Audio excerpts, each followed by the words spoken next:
Notice आप सब लोगों का बहुत बहुत स्वागत। How many people have are there? 100 devotees. Okay.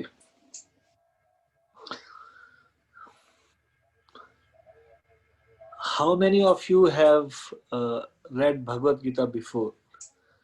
इसमें एक ऑप्शन होता है पार्टिसिपेंट्स में जाके, उसमें सबसे ऊपर आपका नाम आएगा. Can you raise your hand? Yes. How many of you have read Bhagavad Gita before? कितने लोगों ने भगवद गीता पहले से पढ़ी है?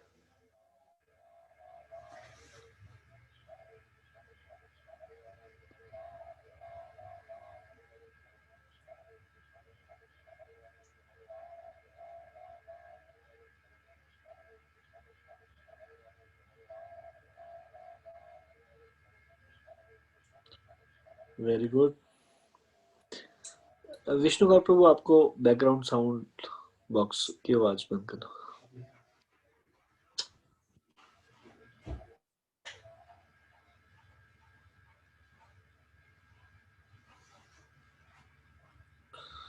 So we will start this session with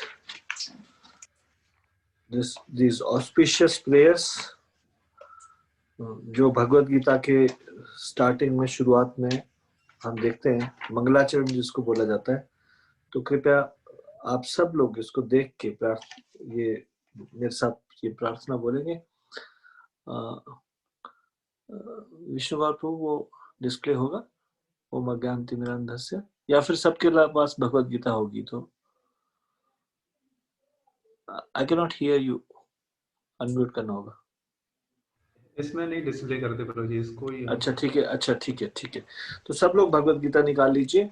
और ये स्टार्टिंग में भूमिका वाला पार्ट है. देखिए भूमिका में आप देखते हैं, कैन यू सी? तो वहां पे आप इसको निकाल लीजिए प्लीज. तो ये ऑस्पिशियस प्रेयर्स है, ये सब हम एक साथ बोलेंगे. Are you ready? ओम अज्ञानतिमिरान्धस्य ज्ञानाञ्जनशलाकया चक्षुरुन्मीलितं येन तस्मै श्री गुरुवे नमः. श्री चैतन्य मनोभीष्टं स्थापितं येन भूतले स्वयं रूपः कदा मह्यं ददाति स्वपदान्तिकम्. वन्देऽहं श्रीगुरो श्रीयुतपदकमलं श्रीगुरुन् वैष्णवांश्च श्रीरूपं साग्रजातं सहगण रघुनाथान्वितं तं सजीवम् साद्वैतं सावधूतं परिजन सहितं कृष्ण चैतन्य देवं श्री राधा कृष्ण पादान् सहगण ललिता श्री विशाखान्विताश्च. हे कृष्ण करुणा सिंधो दीनबंधो जगतपते गोपेश गोपिका कांत राधा कांत नमोस्तुते. तप्त कांचन गौरांगी राधे वृंदावनेश्वरी विश्वानुसुते देवी प्रणमामि हरिप्रिये. वाञ्छा कल्पतरुभ्यश्च कृपा सिन्धुभ्यैव च पतितानां पावनेभ्यो वैष्णवेभ्यो नमो नमः. जय श्री कृष्ण चैतन्य प्रभु नित्यानंद श्री अद्वैत गदाधर श्रीवासादि गौर भक्त वृंदा. सभी लोग एक साथ बोलिए भगवान हरे कृष्ण महामंत्र, भगवान का नाम. हरे कृष्णा कृष्णा कृष्णा हरे हरे, हरे राम राम राम हरे हरे.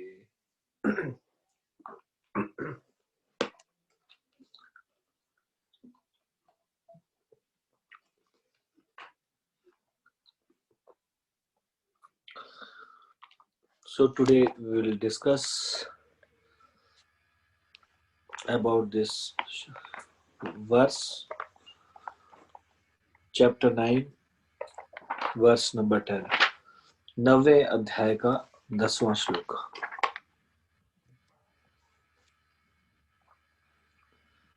विष्णु प्रभु. जी प्रभु. उससे पहले प्रभु जी ये थोड़ा सा इसके बारे में है. यस प्रभु जी. इस वीडियो में हम थोड़ी चीजें नेचर, इस प्रकृति के बारे में कवर करेंगे, और सेकंड पार्ट में कंट्रोलर के बारे में. ओके. तो इस वीडियो में ये together with Vishnu Gaur Prabhu I will explain something and something Vishnu Gaur Prabhu will explain. You can start explaining this slide and then when the shloka comes then I will. प्रभु जी आप video को भी explain कर सकते हैं आप, जैसे अभी प्रकृति के बारे में आएगा तो ये है कृष्ण, तो हाँ जी, तो कृष्ण की मेनली 2 शक्तियां हैं उसके बारे में बताया गया, और ये भगवत गीता के 7वें अध्याय के 4वें और 5वें श्लोक में डिटेल में आप पढ़ सकते हैं वहां पे जाके। और मेनली इसमें हम डिस्कस करेंगे कि जीवात्मा कितनी तरह की एनर्जी से मिलके बनी है, कि कितने तरीके के शरीर हैं उसके अंदर, तो उसके बारे में हम डिस्कस करेंगे इसमें। तो इसमें प्रभु जी भी अभी एक्सप्लेन करेंगे। जैसे पहले भगवान के गुण के बारे में बताया गया, जैसे पिछले सेशनों में हमने डिस्कस किया था सच्चिदानंद विग्रह के बारे में। भगवान सच्चिदानंद विग्रह हैं, तो प्रभु जी बताएंगे इसमें ये उस भगवान की क्वालिटीज हैं इसके बारे में। प्रभु जी आप सच्चिदानंद विग्रह के बारे में, सच्चित और आनंद के बारे में। I was not there in the last 2 session, so whether you explain the full video also 5 minutes video. Okay. So that also you can explain because अभी आप 2 हफ्ते 2 सेशंस में कैसे किए वो मुझे मालूम नहीं, तो you can just explain that video part, है ना, so you can continue and then. तो पिछले सेशनों में हमने समझा था कि आत्मा के बारे में, और उसके बाद हमने समझा था कि भगवान कृष्ण कैसे परम भगवान हैं, और अभी वो परम भगवान कृष्ण की क्वालिटीज क्या हैं वो अभी डिस्कस कर रहे हैं। जैसे ये भगवान कृष्ण हैं, इनकी 3 क्वालिटीज हैं। इटर्नल, हमेशा एग्जिस्ट करते हैं, ना तो इनका कभी जन्म होता है ना ही अंत होता है, इसलिए इटर्नल, हमेशा एग्जिस्ट करते हैं। और नॉलेजेबल, हमेशा ज्ञान में रहते हैं, सारा ज्ञान भगवान को है, और हमेशा आनंद में रहते हैं। ये 3 क्वालिटीज हैं भगवान कृष्ण की।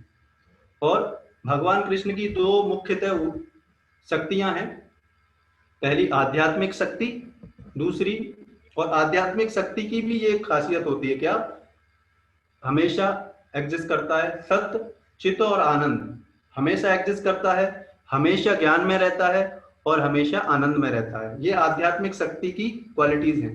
और एक होता है भौतिक शक्ति, जिसको कि हम मैटेरियल एनर्जी बोलते हैं।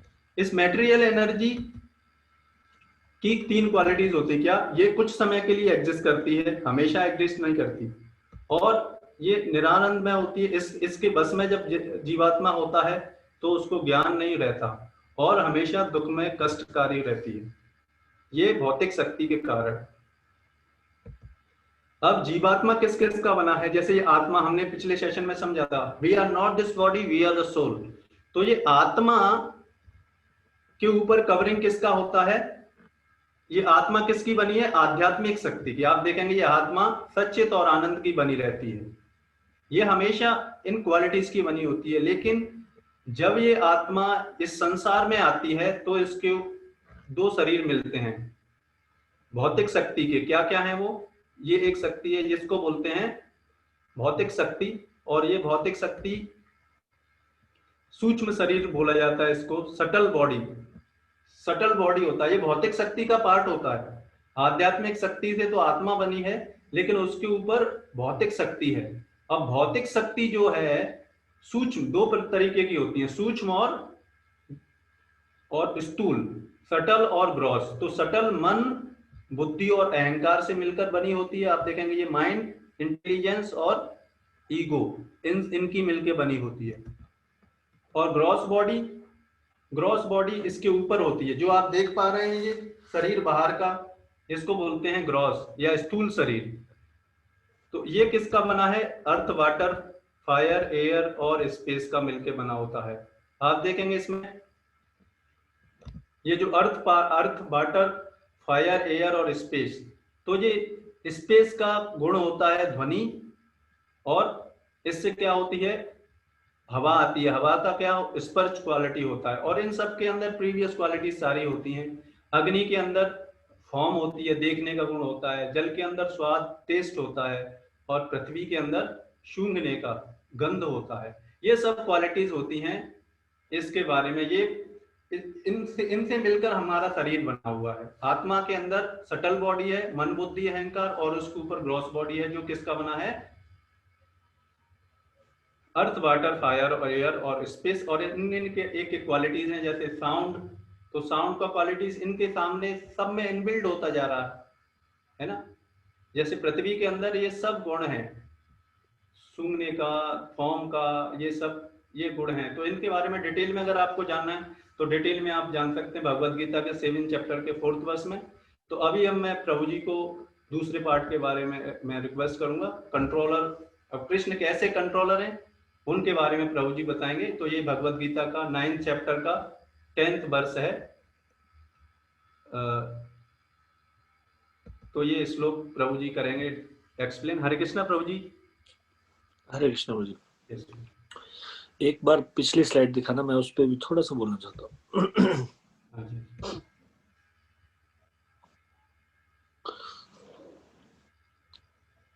देखिए, ये आप इस चीज को ध्यान में रखना होगा। ये सारी चीजें जो भगवत गीता कंटेस्ट के पॉइंट ऑफ व्यू से भी और जनरल पॉइंट ऑफ व्यू से भी आपके लिए इंपॉर्टेंट होगी। जो आत्मा है वो 3 चीजों की बनी हुई है, इसको दिमाग में बिठा लीजिए। आत्मा 3 चीजों की बनी हुई है। आपने सुना है भगवान को बोलते हैं सच्चिद आनंद, तो ये सत्य चित्त आनंद। सत्य मतलब सनातन या इटर्नल, चित्त मतलब ज्ञानमय, और आनंद मतलब आनंद, ऐसा आनंद, ब्लिस। तो ध्यान दीजिए, ध्यान से सुनिए। आत्मा 3 चीजों की बनी है, सत्य चित्त आनंद। क्लियर हो गया? ये चीज याद रहेगी आपको। आत्मा किस चीज की बनी है? आत्मा के इंग्रेडिएंट है 3 चीजें, सत्य चित्त आनंद। उसके बाद सूक्ष्म शरीर। सूक्ष्म शरीर भी 3 चीजों का बना हुआ है। सूक्ष्म शरीर फिर से 3 चीजों का बना हुआ है, मन, बुद्धि और अहंकार। ठीक है, क्लियर हुआ? उसके बाद है ये शरीर जो आपको दिखाई देता है, और ये शरीर 5 चीजों का बना हुआ है। तो देखो, सबसे अंदर आत्मा, उससे बाहर सूक्ष्म शरीर, उसके बाहर स्थूल शरीर। आत्मा 3 चीजों की, सत्यचित आनंद। सूक्ष्म शरीर भी 3 चीजों का, मन बुद्धि अहंकार। और उसके ऊपर ये जो ग्रॉस बॉडी है, स्थूल शरीर है, ये 5 चीजों का, पृथ्वी, जल, अग्नि, वायु, आकाश।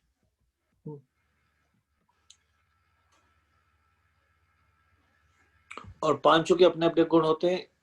आकाश में एक गुण है ध्वनि।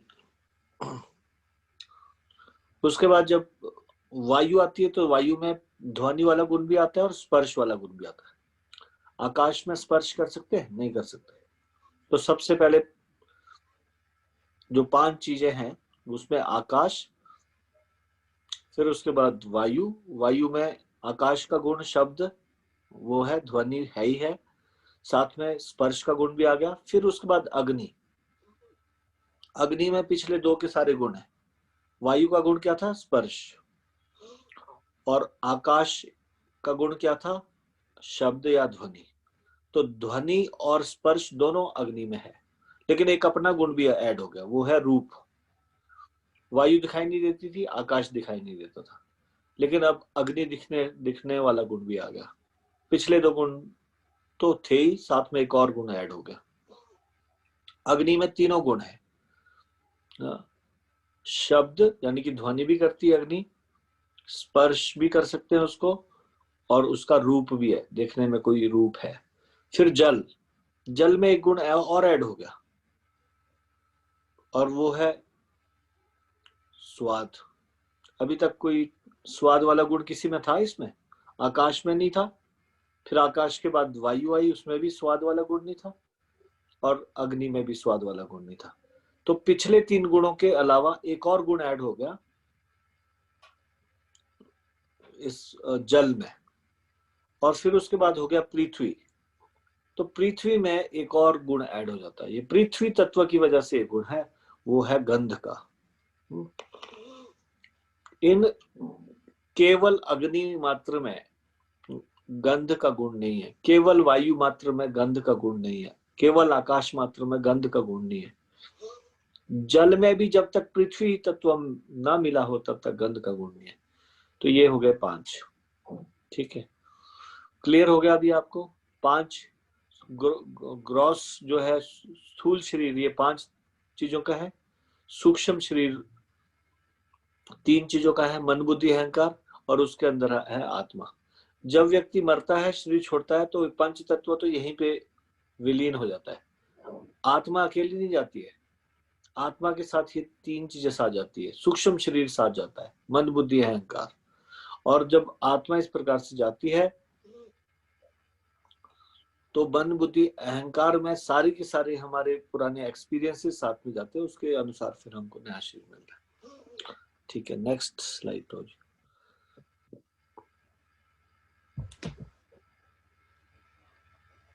अब एक बार इसको पढ़ लेते हैं ध्यान से। इसको आप मेरे साथ बोलेंगे एक बार। मयाध्यक्षेण प्रकृति मयाध्यक्षेण प्रकृति सूयते सचराचरम् श्रूयते सचराचरम् हेतुनानेन कौन्तेय हेतुनानेन कौन्तेय जगत विपरिवर्तते। जगद विपरिवर्तते। ठीक है। हे कुंती पुत्र, यह भौतिक प्रकृति मेरी शक्तियों में से एक है। इससे क्या समझ में आता है? यानी कि भगवान की बहुत सारी शक्तियां हैं, तो वो बोल रहे हैं कि ये भौतिक प्रकृति या मटेरियल एनर्जी मेरी शक्तियों में से एक है, वन ऑफ द एनर्जी है। यानी कि भगवान की कितनी एनर्जीज है? असंख्य, बहुत सारी शक्तियां हैं, उनमें से ये भौतिक प्रकृति एक है और मेरी अध्यक्षता में कार्य करती है। किसके द्वारा कंट्रोल की जाती है? ये कंट्रोल की जाती है भगवान के द्वारा, भगवान की अध्यक्षता में। यानी कि इसको कौन कंट्रोल करता है? मटेरियल एनर्जी को कौन कंट्रोल करता है? भगवान कंट्रोल करते हैं, जिससे सारे चर तथा अचर प्राणी उत्पन्न होते हैं। चर प्राणी कौन से हो गए? जो मूविंग लिविंग बीइंग्स है, और अचर जो एक जगह खड़े रहते हैं, यानी कि पेड़ पौधे इत्यादि। इसके शासन में यह जगत बारंबार सृजित और विनिष्ट होता रहता है। यानी कि भौतिक प्रकृति के शासन में ये बार बार, तो कौन रिस्पॉन्सिबल है? भौतिक प्रकृति रिस्पॉन्सिबल है। भौतिक प्रकृति के शासन में यह बार बार सृजित और विनष्ट होता रहता है। तात्पर्य प्रभुपाद जी के द्वारा। शिल प्रभुपाद की जय। तात्पर्य में बताया गया, यहां यह स्पष्ट कहा गया है कि यद्यपि परमेश्वर इस जगत के समस्त कार्यों से पृथक रहते हैं, किंतु इसके परम अध्यक्ष निर्देशक वही बने रहते हैं। डायरेक्टली भगवान को कुछ करना नहीं होता है। भगवान की एनर्जी, भगवान के ऑन बिहाफ ऑफ लॉर्ड, भगवान की एनर्जी ये सारे कार्य कर रही है। यानी कि इस संसार का उत्पन्न होना, इस संसार का अप्रकट होना, ये किसके कंट्रोल में? भगवान के कंट्रोल में। तो वैसे तो ये सारे कार्यों से पृथक रहते हैं, पर डायरेक्टर वही है, भगवान ही है। परमेश्वर परम इच्छामय है और इस भौतिक जगत के आधार भूमि स्वरूप है, किंतु इसकी सभी व्यवस्था प्रकृति द्वारा की जाती है।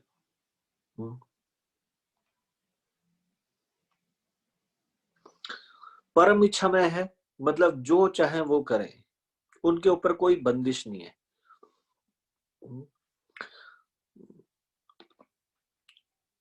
अन्य देवी देवताओं भगवान के इच्छा के अनुसार कार्य करते हैं, लेकिन पूरी तरह से स्वतंत्र कौन है?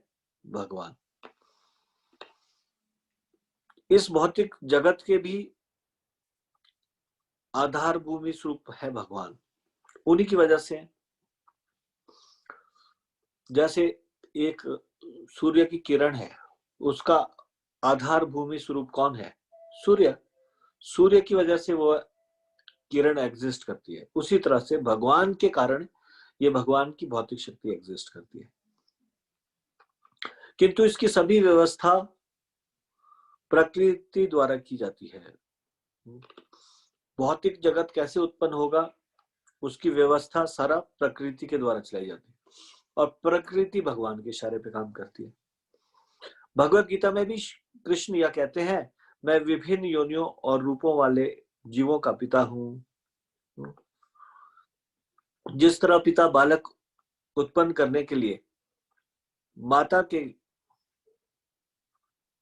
गर्भ में वीर्य स्थापित करता है, उसी प्रकार परमेश्वर अपनी चितवन मात्र से प्रकृति के गर्भ में जीवों को प्रविष्ट करते हैं, और वे अपनी अंतिम इच्छाओं तथा कर्मों के अनुसार विभिन्न रूपों तथा योनियों में प्रकट होते हैं। अब इसको ध्यान से समझिए थोड़ा सा। माँ की जरूरत होती है किसी भी जीव को उत्पन्न होने के लिए। अब ये प्रकृति माँ का कार्य कर रही है। अब साधारण जीव को उत्पन्न होने के लिए पुरुष के वीर्य की आवश्यकता होती है, लेकिन यहाँ पे भगवान के केवल दृष्टि डालने मात्र से, केवल देखना, प्रकृति की तरफ केवल देख लेते हैं एक बार भगवान, उसी से ही प्रकृति गर्भित हो जाती है। किस चीज से? ये सारी जीवात्माओं को स्थापित कर देते हैं, प्रविष्ट करवा देते हैं भगवान अपने एक ग्लैंस से। और ये जीव जब इस ब्रह्मांड ये समाप्त हो जाता है, उसके बाद दोबारा से जब ये ब्रह्मांड की उत्पत्ति होती है, तो जैसी जैसी मन में इच्छाएं, जैसे जैसे शरीर होता है, उसी से ये उन्हीं शरीरों के द्वारा वो वहां पे दोबारा पैदा हो जाता है। यहाँ पे बताया गया है, अपनी अंतिम इच्छाओं और कर्मों के अनुसार विभिन्न रूपों तथा योनियों में प्रकट होते हैं। अतः भगवान इस जगत से प्रत्यक्ष रूप से आसक्त नहीं होते, वे प्रकृति पर दृष्टिपात करते हैं। अब ये चीज समझ में आ गई, ये जीव कैसे इस संसार में किस तरह से प्रविष्ट कराए जाते हैं भगवान के द्वारा, केवल दृष्टिपात मात्र से। इस तरह प्रकृति क्रियाशील हो उठती है और तुरंत ही सारी वस्तुएं उत्पन्न हो जाती है। चूंकि वे प्रकृति पर दृष्टिपात करते हैं, इसलिए परमेश्वर की ओर से तो निसंदेह क्रिया होती है, किंतु भौतिक जगत के प्राकट्य से उन्हें कुछ लेना देना नहीं रहता। स्मृति में एक उदाहरण मिलता है जो इस प्रकार से है, जब किसी व्यक्ति के समक्ष फूल रहता है तो उसे उसकी सुगंधी मिलती रहती है, किंतु फूल तथा सुगंधी एक दूसरे से विलग रहते हैं।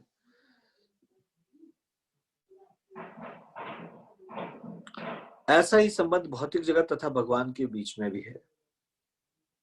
वस्तुतः भगवान को इस जगत से कोई प्रयोजन नहीं रहता, किंतु वे इसे अपने दृष्टिपात से उत्पन्न करते और व्यवस्थित करते हैं। सारांश के रूप में हम कह सकते हैं कि परमेश्वर की अध्यक्षता के बिना प्रकृति कुछ भी नहीं कर सकती, तो भी भगवान समस्त कार्यों से पृथक रहते हैं।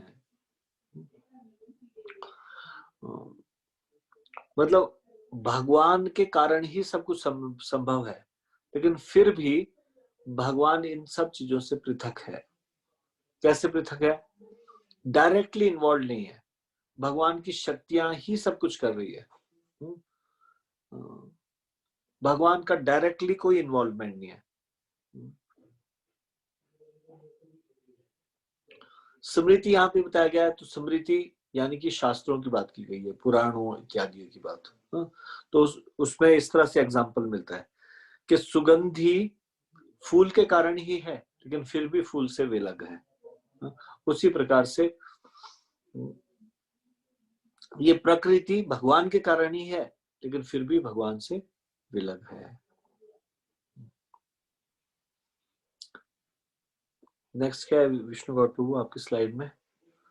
ये इतना ही है, ये श्लोक में परपट वगैरह इतना ही। ठीक है। आप ये, I just want to tell you one thing, it's very easy to win this contest. ये contest को जितना जरा भी मुश्किल नहीं है, और खास करके जो 75 प्राइजेस है, consolation prizes जो 200 रुपीज ईच है, वो तो कोई भी जीत सकता है अगर आप थोड़ा सा भी ध्यान से इसको पढ़ रहे हो, थोड़ा सा भी ध्यान से सुन रहे हो, तो आप काफी अच्छे से उसको अटेम्प्ट कर सकते हो, आप बढ़िया से उसको पार्टिसिपेट कर सकते हो, ये सारी चीजें आपको इजी लगेगी। जब ये कंटेस्ट हो जाएगा उसके बाद हम भगवत गीता को डिटेल में एक्सप्लेन करेंगे और we'll have a सेशन जिसमें कि प्रतिदिन हम will give some time for Bhagavad Gita. और यदि आप अभी भी देखें तो अभी भी हमारा ये प्रोग्राम चलता है। Daily morning we get up early, we log in at 4:55। आप कभी लॉग इन करेंगे तो आपको अच्छा लगेगा देख के। किसी दिन अगर आप जल्दी उठ गए, just log in on this ID and password, ये इसी जूम की आईडी और पासवर्ड में आप लॉग इन करेंगे। सब लोग मंगलाचरण पढ़ते हैं। मंगलाचरण पढ़ने के बाद फिर भक्ति क्या है, शुद्ध भक्ति क्या है, उसके बारे में हम 20 मिनट्स का एक डेली का एक पावरफुल डोज होता है सुबह सुबह। और उसके बाद कुछ भक्त लोग आपस यहाँ इस रूम में एक साथ बैठ के मंत्रा मेडिटेशन करते हैं। वो मंत्रा मेडिटेशन चाहे तो आप अपने हिसाब से 10-15 मिनट 20 मिनट ऐसे चाहे तो कर सकते हैं। तो उसके बाद 7 o'clock के बाद सुबह मॉर्निंग में 7:05 पे भगवान का दर्शन, आरती, और उसके बाद फिर श्रीमद् भागवतम के ऊपर चर्चा हो रही है। Shrimad Bhagavatam is a higher topic, पहले भगवत गीता को पढ़ना चाहिए। तो भगवत गीता के साथ साथ भी श्रीमद् भागवतम को पढ़ा जा सकता है। अभी यहाँ पे इसी जूम आईडी और पासवर्ड में डेली श्रीमद् भागवतम का लेक्चर होता है। शाम को भी होता है, सुबह भी होता है। शाम को तो होता है 7:30 पे। जस्ट अभी क्लास फिनिश होगी, आपकी क्लास फिनिश होने के बाद फिर ये श्रीमद् भागवतम का होगा। But this is really something wonderful. अभी तो आप केवल भगवत गीता को इसको पार्टिसिपेट कर रहे हैं। जब आप फ्यूचर में when you will have all these Bhagavad Gita sessions and वो भी हो जाएगा जो कंटेस्ट है, उसके बाद जो भाग लेना चाहेंगे वो भाग ले सकते हैं। आप जैसे सैटरडे संडे को आते हो, अगर आप सैटरडे संडे के अलावा और बार भी कभी भी आएंगे तो आप देखेंगे you will find in the morning as well as in the evening you will find people discussing wonderful topics of Shrimad Bhagavatam. I wish you all the best, and I think everybody has a potential. This is very easy contest. Only you have to read 10 Bhagavad Gita shlokas nicely. आपको अच्छे से 10 श्लोकों को पढ़ना है, और 10 श्लोकों को पढ़ने के बाद ये जो 5 मिनट्स के 5 मिनट के जो ये वीडियोस है वो आपको अच्छे से सुनने। इसके बाहर से कहीं से क्वेश्चन नहीं आने वाला, सारे क्वेश्चन इसी के अंदर से आएंगे। आप टेलीग्राम ग्रुप में हैं, टेलीग्राम ग्रुप में आप ध्यान से अगर देखेंगे पुराने वाले जो भी उसमें पोस्ट है तो उसको आपको आराम से समझ में आ जाएगा। Wish you all the best, do it nicely, आप अच्छे से इसको कीजिए, and will have A grand function also after that. Contest होगा, उसके एक हफ्ते के बाद प्राइज डिस्ट्रीब्यूशन होगा, और उसके बाद फिर maybe in future will have a wonderful get together also some time. Corona थोड़ा सा ठीक हो जाए उसके बाद मे बी इन वृंदावन और something, those who will be interested we can have this. Kindly fill registration ID. Prabhu ji is saying, आप अभी जाने से पहले कृपया करके इसको जरूर भर लीजिएगा। प्रभु जी इसको एक बार फिर से डालेंगे, फॉर्म डाला आपने? हाँ जी प्रभु जी, मैंने लिंक डाल दी।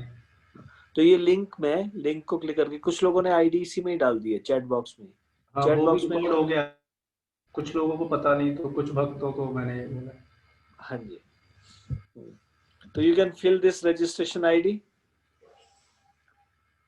so that we have a track how many of you came तो इट विल बी वंडरफुल। तो अभी किसी का कोई क्वेश्चन है इससे संबंधित, जो अभी ये कंटेस्ट हो रहा है उससे संबंधित? अभी मैं इसको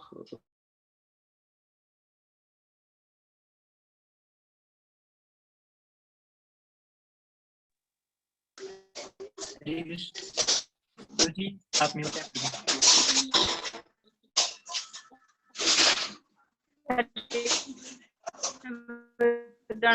प्रभु जी म्यूट। लकी हो जा रही है।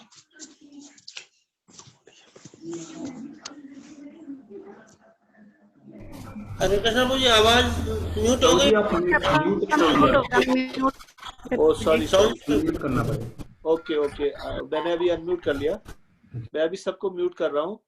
अभी आप रेज हैंड कर सकते हैं अगर आपका कोई क्वेश्चन है। अभी रश्मि गुप्ता माता जी का क्वेश्चन है।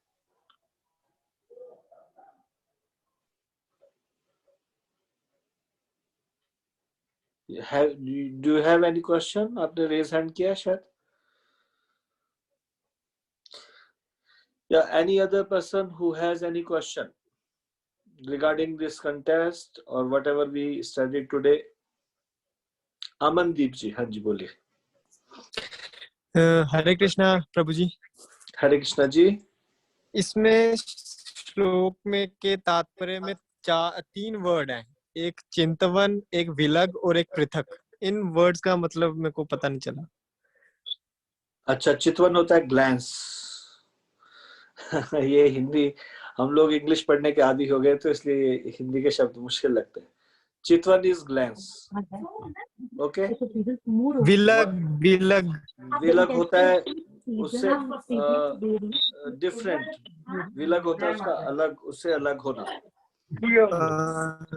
और पृथक, पृथक भी होता है डिफरेंट, यानी कि उससे पृथक पृथक है, अलग अलग है। शुक्रिया प्रभु जी। ठीक है, धन्यवाद। सीमा शर्मा माता जी, आपने हाथ खड़ा किया। प्रभु जी हरे कृष्णा। प्रभु जी दंडवत प्रणाम। धन्यवाद प्रभु जी। माता जी प्रभु जी ये रजिस्ट्रेशन आईडी कौन सी क्या है, मेरे को मुझे पता नहीं चल रहा। अच्छा, ये फॉर्म का लिंक भेजा ना चैट बॉक्स में, अगर चैट में जाओगे तो उसमें एक लिंक है, उस पर क्लिक करके उस पर रजिस्ट्रेशन आईडी डालनी है। कौन सी है प्रभु जी? अच्छा, रजिस्ट्रेशन आईडी कौन सी है विष्णु गौर प्रभु बताइए। हरे कृष्णा माता जी, जब रजिस्ट्रेशन हुआ था ना तो 11 डिजिट की आपके व्हाट्सएप पे हमने भेजा था रजिस्ट्रेशन आईडी ना। अच्छा, ये जो कंटेस्ट है उसके लिए आपका रजिस्ट्रेशन तो नहीं हुआ है शायद, आप तो नॉर्मल क्लास में आते हो।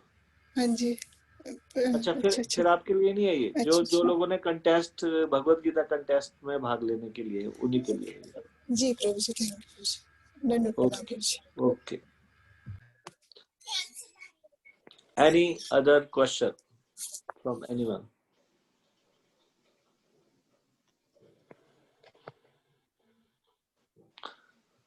So I have one question from you.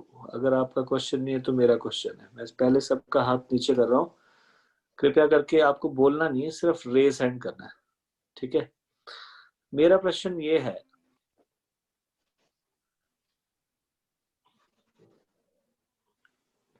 कि सूक्ष्म शरीर कितने तत्वों का बना है? किस किस चीज का बना है? हाथ खड़ा कीजिए। सूक्ष्म शरीर किन किन चीजों का बना है?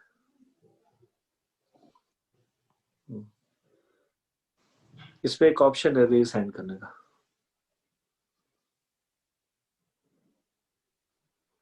23 people, 31, very good.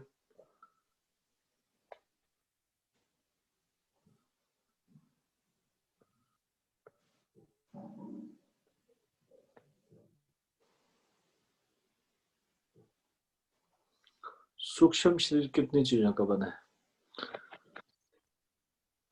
तो ये बताएंगे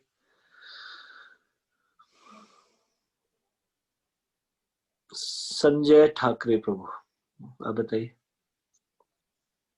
कृष्णा प्रभु। हरे कृष्ण प्रभु जी। कुछ लोग रेज हैंड का पूछ रहे कहाँ पे जाके उठाना है, तो एक बार बता दी। अच्छा, अगर आप मोबाइल में है, पार्टिसिपेंट्स में जाइए, पार्टिसिपेंट्स में सबसे ऊपर आपका नाम आएगा, उस पर क्लिक करोगे तो रेज हैंड का ऑप्शन आएगा। संजय ठाकरे प्रभु, यस प्रभु जी, आंसर दीजिए। प्रभु जी मन, बुद्धि और अहंकार, अहंकार में थोड़ा। मन, बुद्धि, अहंकार, हाँ जी सही है, धन्यवाद। हरे कृष्ण प्रभु जी। अभी इसी में ही एक कंटिन्यूइंग क्वेश्चन है।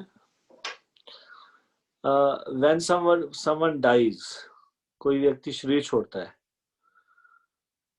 तो ये सूक्ष्म शरीर का क्या होता है?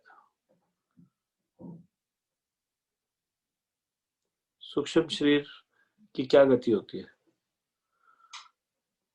हेमराज शर्मा जी, अनम्यूट कीजिए, बोलिए।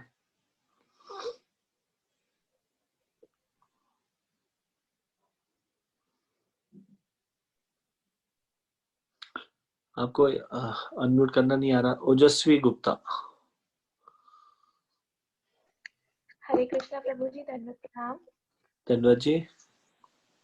प्रभु जी, जब किसी की मृत्यु होती है तो ये जो सूक्ष्म शरीर है वो आत्मा के साथ जाता है, और उस टाइम उस पर्सन के जो दिमाग में जो भी लास्ट में डिजायर्स, जो भी थॉट्स चल रहे होते हैं, उसके अकॉर्डिंग उसको अपना न्यू बर्थ मिलता है।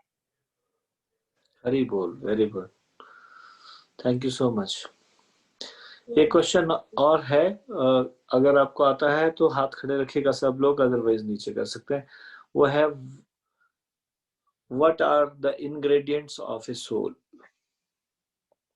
Please raise your hand if you know this. What are the ingredients of a soul?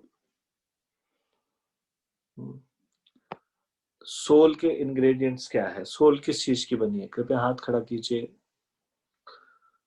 If you know this, raise your hand. इसमें पार्टिसिपेंट्स में जाके रेज हैंड का ऑप्शन होता है। अमृता परिहार, आप बताइए।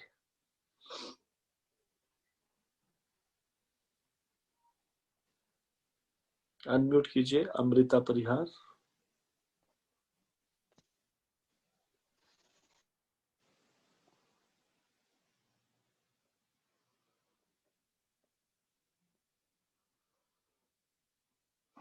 आप नहीं कर पा रहे अनम्यूट?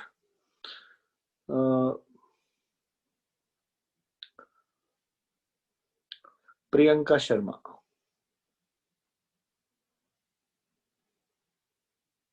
अनम्यूट करके बोलिए, आवाज नहीं आ रही। हरे कृष्णा प्रभु जी। हरे कृष्णा जी। सर प्रभु जी इंग्रेडिएंट्स होंगे सच्चित आनंद। एक्सप्लेन कीजिए, व्हाट इज सत, व्हाट इज चित? प्रभु जी एक्सप्लेन तो नहीं। अच्छा ठीक है, जो एक्सप्लेन कर सकते हैं वो हाथ खड़े रखिए, बाकी लोग हाथ नीचे कर लीजिए। तो एक्सप्लेन करेंगे कृष। किसी का नाम लिखा है इसमें, कृष। हरे कृष्ण प्रभु जी। हरे कृष्णा जी। प्रभु जी, इसका एक तो होता है इटर्नल, और एक होता है ब्लिस, एक होता है इटर्नल ब्लिस और नॉलेजफुल। मतलब सोल में नॉलेज है, और उसका ना जन्म होता है ना उसका अंत होता है, और ब्लिस आनंद में रहती है। ठीक है, ये इन तीनों में से किस किस का होता है नॉलेज, किसका होता है ब्लेस? सत चित आनंद को एक्सप्लेन कीजिए। सत मतलब? सत मतलब इटर्नल, ठीक है, और वेरी गुड। मतलब नॉलेजेबल, ठीक है, और आनंद मतलब ब्लिस। ठीक है, वेरी गुड, धन्यवाद। This was good, right answer.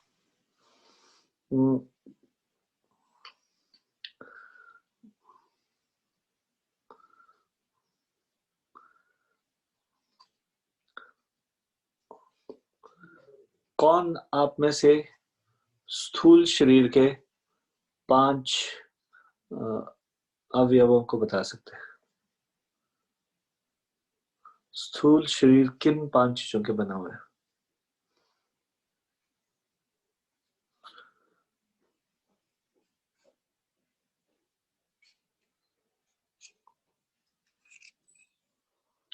ये किसी का नाम है बॉबी पुंडीर।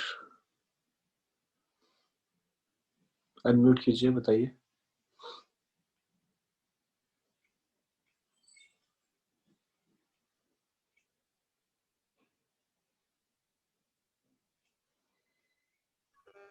हरे कृष्णा प्रभु जी। हरे कृष्णा जी। प्रभु जी 5 तत्व है, आकाश, आकाश, अग्नि, जल, हाँ जी, वायु, पृथ्वी। हाँ जी। पांचवा क्या था लास्ट? पृथ्वी। पृथ्वी, ठीक है, ठीक है। एंड अगर कोई ये भी बता सकता है तो I would be very very happy. आपने बहुत ही ध्यान से सुना है, इसका मतलब किस चीज से कौन सा गुण आता है और सबसे पहले क्रोनोलॉजिकली क्या आता है। जैसे कि क्या रूप का गुण सबसे पहले आता है, या स्वाद का गुण सबसे पहले आता है, या गंध का, या किस पहले तो कौन से तत्वों का कौन सा गुण है। इसमें जो पुराने लोग यहाँ पे क्लास करते हैं उनसे नहीं पूछ रहा, नए लोगों से पूछ रहा हूँ जो गीता का टेस्ट वाले। आप में से सिर्फ इतना कि सबसे पहले कौन सा आता है, कोई बता सकते हैं? जो कंटेस्ट वाले लोग हैं वही डायरेक्टली अनम्यूट कर सकते हैं, डायरेक्टली अनम्यूट कर सकते हैं, बोलिए। प्रभु जी आकाश आएगा पहले, सबसे पहले। अच्छा, कौन, किसने कहा ये आकाश? प्रभु जी मैं संजय संजय अच्छा, संजय प्रभु, आपका आंसर बिल्कुल सही है, आकाश। तो आकाश का गुण क्या है?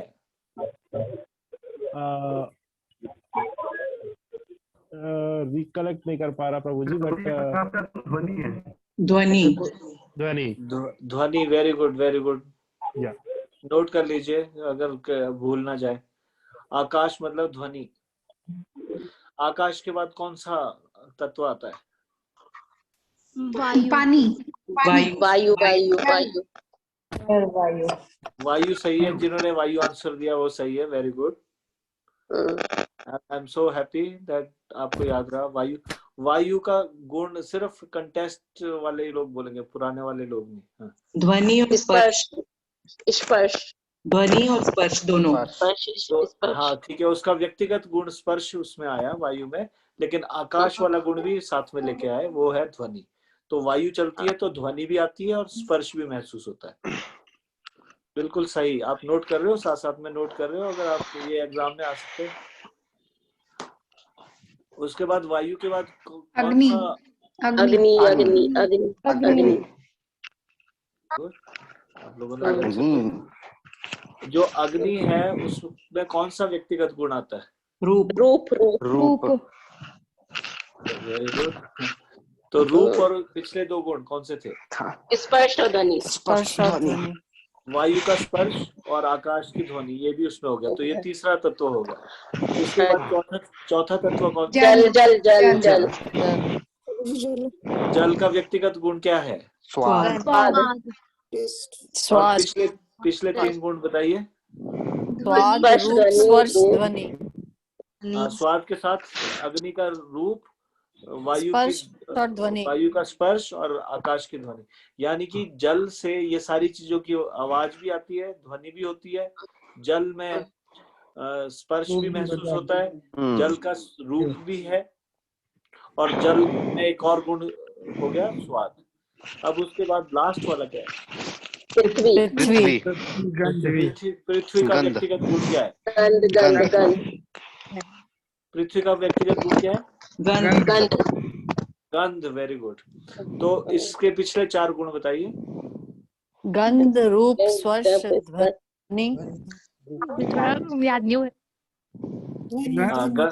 गंध के साथ स्वाद, स्पर्श, स्वाद और रूप, ध्वनि, स्पर्श। ठीक है। अभी मैं जिसको ये क्रोनोलॉजिकली बता सकता है कोई कि सबसे पहले आकाश, उसके बाद फिर वायु, वायु के बाद अग्नि, अग्नि के बाद जल, और जल के बाद पृथ्वी। तो अगर ये 5 आप क्रोनोलॉजिकली बता सकते हैं तो कृपया हाथ खड़ा कीजिए, अदरवाइज हाथ नीचे कर लीजिए। जिनके हाथ खड़े होंगे उन्हीं से मैं पूछूंगा।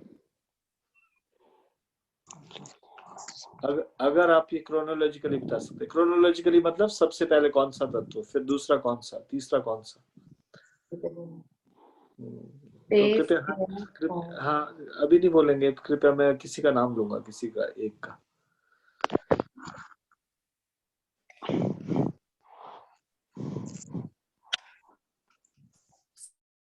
आपको इसमें रेज हैंड होना चाहिए, है ना। तो इसमें मैं पूछता हूँ शिवानी सिंह। हरे कृष्णा, दंडवत प्रणाम प्रभु जी।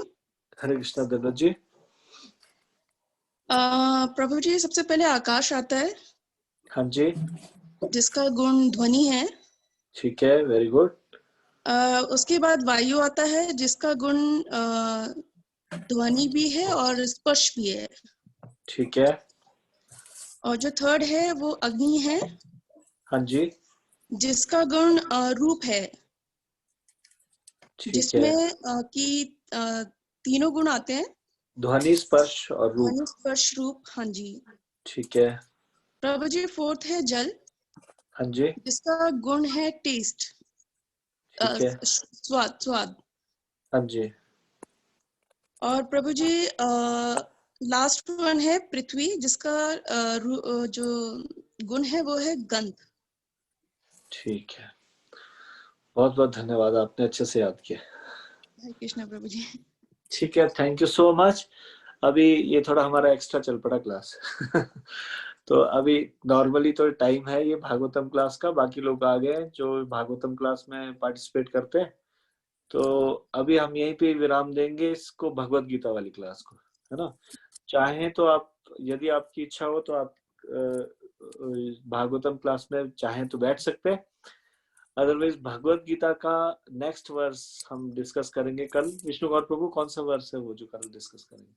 कल प्रभु जी 10.8 10th चैप्टर का 8th वर्स। मैं एक रिक्वेस्ट कर सकता हूँ, आप सब लोग इसको पढ़ के आइए एक बार, 10.8 को पढ़ के आइए एक बार, ठीक है। थैंक यू सो मच, आप सब लोगों का बहुत बहुत धन्यवाद। हरे कृष्ण। कृष्णा प्रभु जी।